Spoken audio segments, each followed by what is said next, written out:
To Bangladesh now, where there have been days of violent clashes between police and students protesting a government job quota system.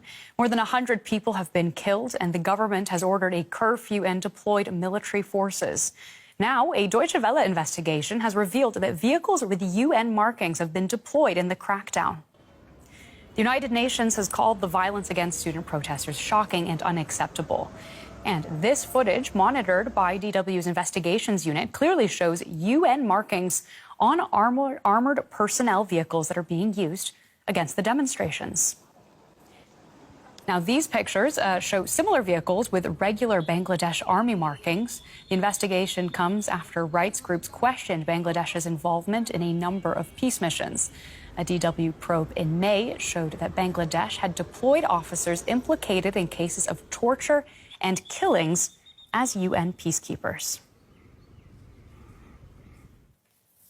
And I'm very pleased to welcome Birgitte Schulke from DW's investigative unit, who recently revealed how suspected human rights abusers from Bangladesh were deployed on those UN peace missions. Let's start with this investigation into the insignia on these vehicles. Just to be clear, it doesn't seem like these are actually vehicles that have been sent by the UN to Bangladesh, right? No, not at all. And that might be the problem.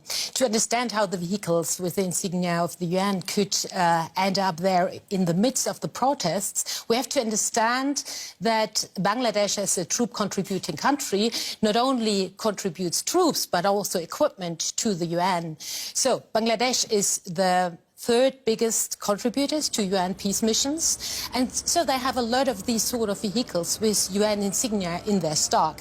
Actually, when we went there to shoot, to film in Bangladesh for our latest investigation, we saw a lot of these sort of vehicles with UN insignia on the UN training ground in Bangladesh, close to the capital, Dhaka.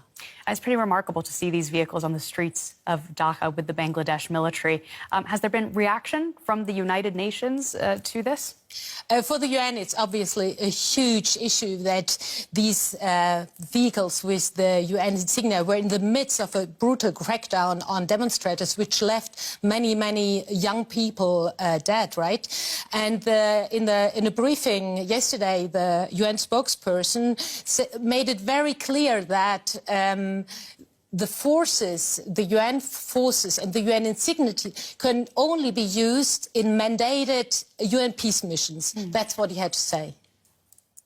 Our colleagues on the ground in Bangladesh have seen reports of disturbing reports of UN-marked vehicles that may have been used during the developments we've seen in Bangladesh over the last few days. It's important for us to stress that UN troop and police contributing countries are to use UN insignia and equipment marked with this insignia only when they are performing mandated tasks as part of a UN peacekeeping or UN political mission, and within the context of the deployment of any UN mission.